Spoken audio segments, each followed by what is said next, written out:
জয় শ্রী প্রভুপাদ। বন্ধুরা, আমরা প্রভুপাদের নাম দিয়ে শুরু করে আজকে আমরা মায়াপুর ইস্কনের ব্রাঞ্চ হবিপুর ইস্কনে এসেছি।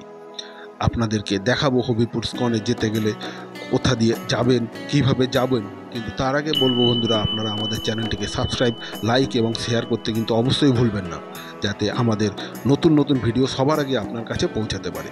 তাহলে চলুন বন্ধুরা, আমরা যাই আজকে হবিপুর ইস্কনের ভেতরে।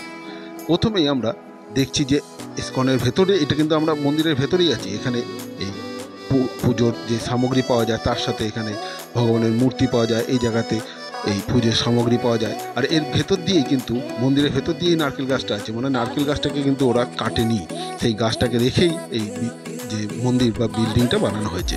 এবং ওখান থেকে এগোলে আপনি যে মূর্তি, যে সুসজ্জিত মূর্তি, জগদেব, বলরাম, সুভদ্রা এবং রাধাকৃষ্ণ, এনাদের সবার মূর্তি আছে।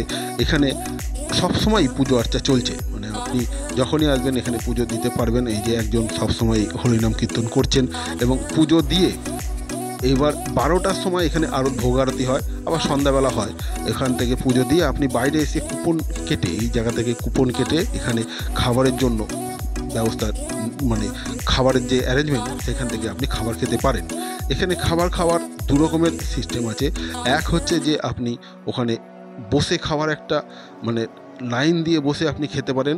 আর হচ্ছে এখানে একটি মানে রাজভোগ বা ভিআইপি খাবারের একটা ব্যবস্থা আছে, সেটা আবার আলাদা জায়গায় বসে খাওয়ার ব্যবস্থা। এটা হচ্ছে সম্পূর্ণ মন্দিরটি। এটি দূর থেকে আমরা মন্দিরটিকে দেখছি এবং মন্দিরের চাতালে এখানে বাইরে চটি রেখে আপনি ঢুকে যেতে পারেন। আমরা মন্দিরটিকে সামনে থেকে দেখছি এবং যথেষ্ট বড়। আমরা যে মন্দিরটা দেখছি, এটা কিন্তু শুধু একটা জায়গা দেখছি বলে, মন্দিরটার আশেপাশে কিন্তু অনেকটা জায়গা আছে। এটা শুধু মন্দিরের সামনের দিক এবং এই মন্দিরের, এটা সামনের মন্দিরের যে পার্ট, এর পেছনেও আরেকটি বড় চূড়া আছে।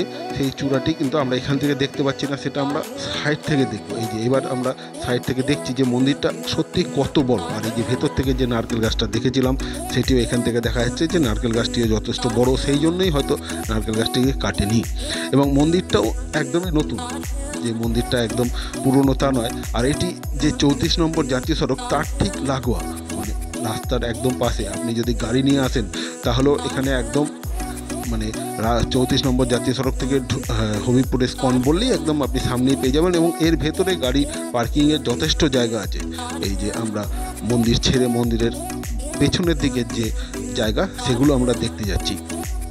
এখান দিয়ে সাইডে যে রাস্তা আছে, এই রাস্তা দিয়ে আপনি হাঁটতে হাঁটতে এর পেছনে যে খাবার জায়গা, সেটাতে আসতে পারবেন।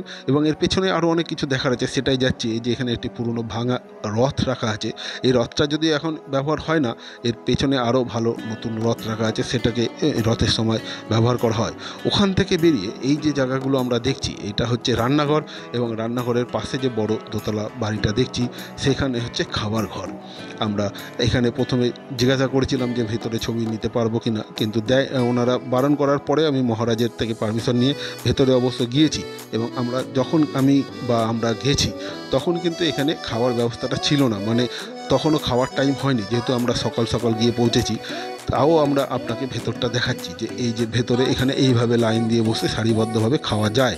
এখানে খাবার নিয়ে বাইরে থেকে কুপন কেটে এখানে খাওয়া হয়। এবং আমরা পরে দেখেছি যে রান্নার যা ব্যবস্থা, সেটা কিভাবে রান্না হয় এবং কি রান্না হয়, সেটাও আমরা দেখেছি। আর এই যে এই ঘর থেকে বেরিয়ে আমরা এবার যে বাড়িটা দেখছি, এটা এখানে অফিস। এবং এখানে যারা এখানে সারা বছর থাকতে চায়, তাদের থাকার জায়গাও এখানে আছে। মানে কেউ যদি এখানে মেম্বারশিপ নেয় বা এখানে সারা জীবন থাকার জন্য ব্যবস্থা করতে চায়, তারা এই ঘরগুলোর মধ্যে থাকতে পারে। তারও ক্লাস ভাগ আছে যেখানে থাকবে। এবং এখানে বর্তমানে লিফট লাগানোরও ব্যবস্থা চলছে, যাতে ভবিষ্যতে এই লিফটে করে ওঠানামা করা যায়। কারণ 4-5 তলা তো, সবার পক্ষে, অনেকে বয়স্ক আছে, সবার পক্ষে সিঁড়ি ভেঙে ওঠা সম্ভব নয়। এবার আমরা ওখান থেকে সোজা এগিয়ে যাচ্ছি। এগিয়ে গিয়ে এখানে বাগান পাবো। এবং বাগানে দেখতেও পাচ্ছি দূরে যে এটি ফুলের সুন্দর বাগান আছে। এগিয়ে গিয়ে দেখি এখানে খুব যে বড় বাগান তা নয়, কিন্তু এখানে ফুলের বেশ, শীতকালীন যে ফুল, সেই ফুল এখানে ফুটে আছে টবে এবং মাটিতে। এবং এই বাগানটা রীতিমতো পরিচর্যা করা হয়। যারা এখানে মালি বলুন, বা যারা মালি হিসাবে কাজ করে কি, বা এখানে যারা ওই প্রভু আছেন, তাদেরই যারা ভক্ত আছেন, তারাই করে সেটা। ঠিক জানা নেই আমার, কিন্তু এখান থেকে পেরিয়ে আমরা যাচ্ছি গোশালায়। এই গোশালার ভেতরে যেখানে বিচুলি ফিচুলি কাটা হয় আমরা সেখানে যাব। যে এই ঘরের ভেতরে বিচুলি কাটা হয়। এইখানে যথেষ্ট অনেকগুলো গরু আছে, সেই গরু কতগুলো আছে সেগুলো আমরা পরে দেখব, কিন্তু বিচুলি কীভাবে কাটা হয় আমি জানি না, সবাই জানেন কি না সেটা আমরা এখান থেকে দেখব। যে চলুন আমরা এগিয়ে, এই মেশিনের দ্বারা বিচুলি কাটা হয়, আবার দু একজন হাতেও কাটে।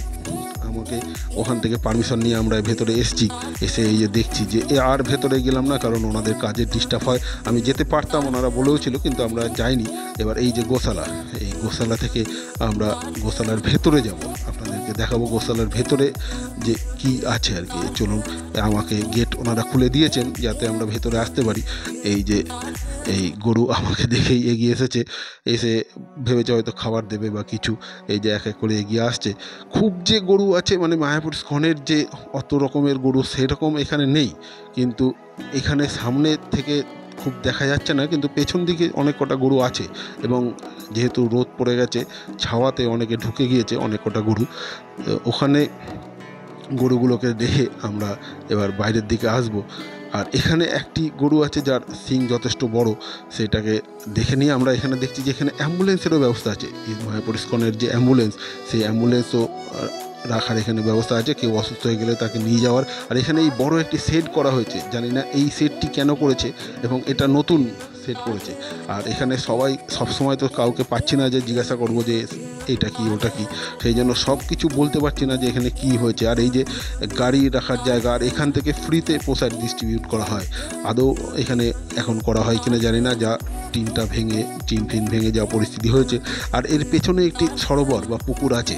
এই পুকুরটিও যথেষ্ট বড়, এবং এর মধ্যে এই ছোট যে হাঁস বোট চলার একটা ব্যবস্থা ছিল, কিন্তু কোনো কারণে এটা বন্ধ হয়ে গেছে, এটা চলে না, বোটগুলো জলে ডুবে গেছে।